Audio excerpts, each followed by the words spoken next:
All right, so today we are going to be ranking the top 5 most disappointing teams of the past 5 years in the NBA. And by disappointing, I mean, they didn't live up to expectations or had a bad playoff performance maybe.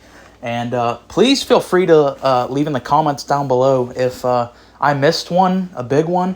Go ahead and let me know in the comments. But we're going to start off here at number 5 with the 2018 Toronto Raptors. The reason why they're on this list is because this Toronto Raptors team won 59 games. They had the coach of the year. DeRozan was off of his best season at that point in time. And they went in as, obviously a pretty big favorite as the 1 seed.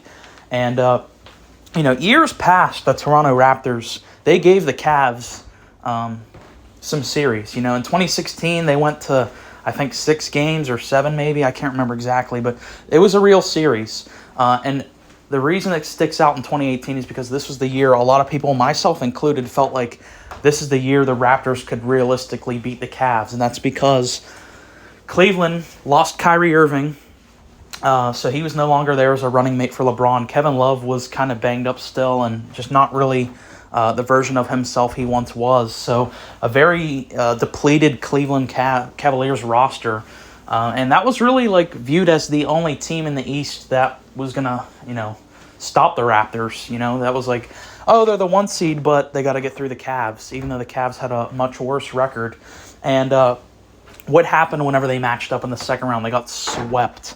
Now, if they lost this series in 6 or 7, I probably wouldn't put this team on here, but just for the fact that they got swept, I think is an utter disappointment. The fact that you won so many games that year, the fact that you had Coach of the Year, I think this team was much more well-constructed than that Cavs team. The Cavs team was kind of just a mishmash of role players.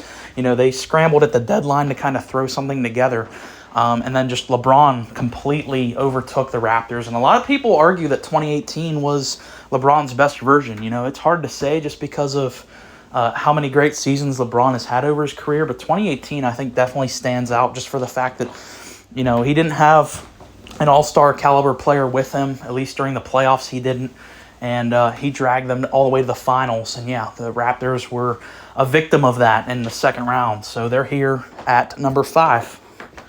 In at number 4, we have the 2021 Brooklyn Nets. Now, this one definitely does have an asterisk on it because Kyrie Irving was hurt. James Harden was basically playing on one leg after destroying his hamstring. So you could argue that this team shouldn't be on here, but I'm kind of just talking about the big 3 Nets as a whole. I just kind of picked 21 because that was the one year where they were, they went to the postseason together. 2022, they played half the season together. But at the deadline, Harden went to Philly, of course. So I'm planning to make a really long formatted podcast version, basically what I'm calling the NBA Chronicles, where we go through and look back at past teams that failed and talk about what happened. And the Nets' big 3 is definitely the one I want to use for episode 1 on that because it's just such an interesting circumstance. But that particular year, they were the 2 seed. They swept they beat Boston in 5.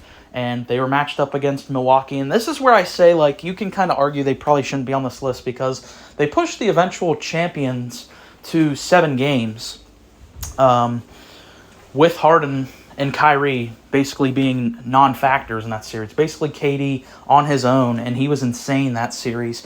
And they can't come within a centimeter of winning that series. If KD's foot is just that much back behind the line, they win that. They probably go in to win the title. So it's one of the craziest moments in NBA history, and like I said, this is really just a placement of the Nets' big 3 as a whole, as a disappointment, but I couldn't put them too high because they did take the eventual champions to 7 games. It's just, the injuries kind of added up and really derailed this team way quicker than I think it should have been, but we'll save that for another video.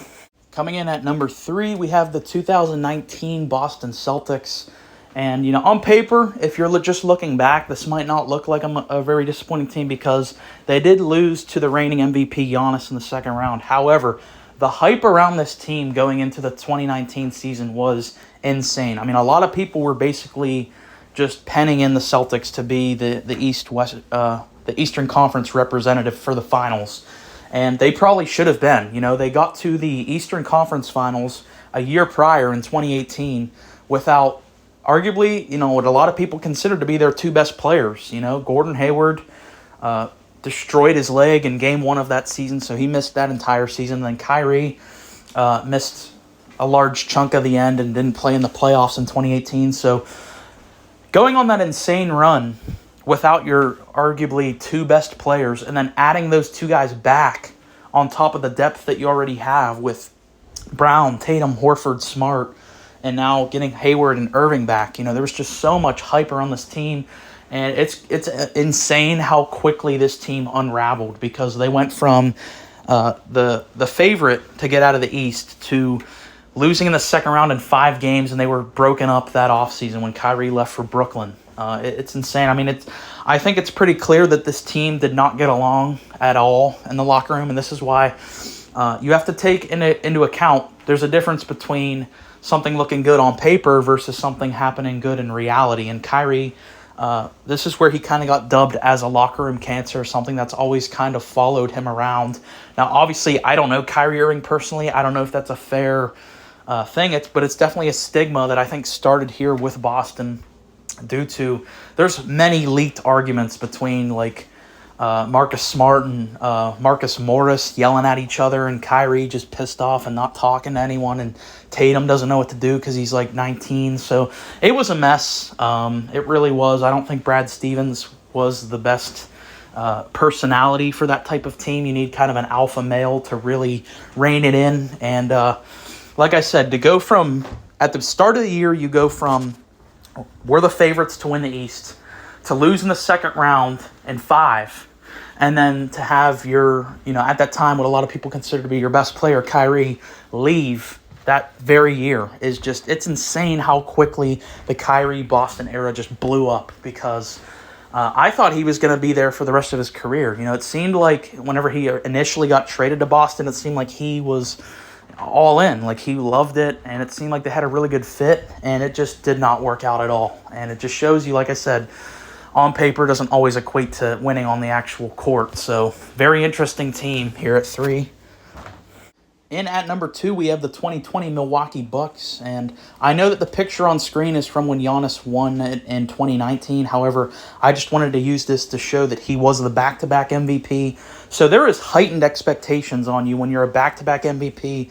You lost in the conference final last year in 2019, so going into 2020, he wins MVP again and wins Defensive Player of the Year. So there's a lot of hype around Giannis, of course. And also, this team, before the shutdown happened, the Bucks were on pace to win 70 games. So the shutdown doesn't happen, they win 70 games. That shows you how incredible they were. They had the number 1 defense that year. Obviously, that's why he got Depoy. And so a lot of expectations for this team to at least get back to the conference finals. And what happens? They lose in the second round to the Heat, who beat them in 5. It wasn't even a close series. And, obviously this goes into a bigger picture. And like I talked about with the Chronicles earlier with that Nets team, I think I could do a Chronicle series about the Heat ever since Jimmy got there. I said it was only about teams that blew up, but it could also be about crazy runs. If this Heat team... right now, currently they're up 3-1 on Boston in the East Finals. If they go on to win this championship, I think that that's a really great story to tell, and this is a big piece of that, beating this Milwaukee team. Everyone was like, at the time, I remember, okay, you upset them, but you're not getting past Boston. You're not getting to the finals. They did. They got to the finals, so it's definitely a story a lot about Miami, but you got to look at the disappointment with how dominant Milwaukee was in the regular season, and I get it. It was a very weird circumstance with the bubble, but every team had to go through that. It's not like it was a specific thing for Milwaukee. Every team in the bubble was going through the weirdness of that. So they don't get a pass for that, especially when you have the reigning back-to-back MVP and losing in the second round and not even a competitive series. I know he got banged up a little, but he was still on the court, and it was ugly. And so I put them here just for the fact that on pace to win 70 games and losing in the second round is kind of mind-boggling to me. And at number 1, we have last year's Phoenix Suns. Now, I acknowledge that this could 100% be because of recency bias. This just happened a year ago, so it's still the freshest in my mind out of all of them. But this team won 64 games and lost in the second round. anytime you win 60 games in the regular season, you're automatically considered to be an elite team. I mean, it's not every year where we have a team that wins 60-plus games. It's probably like every 2 or 3 years we'll have a team that does it, and it's impressive. I know this year we didn't. I think the best record was, Denver? And I know they didn't have 60 wins. Or maybe it was even Milwaukee. I know there was no 60-win team this year, but last year it was Phoenix, 64-18. Losing in the second round, and it's not only the fact that, I mean, that's disappointing enough, but it's what happened in Game 7.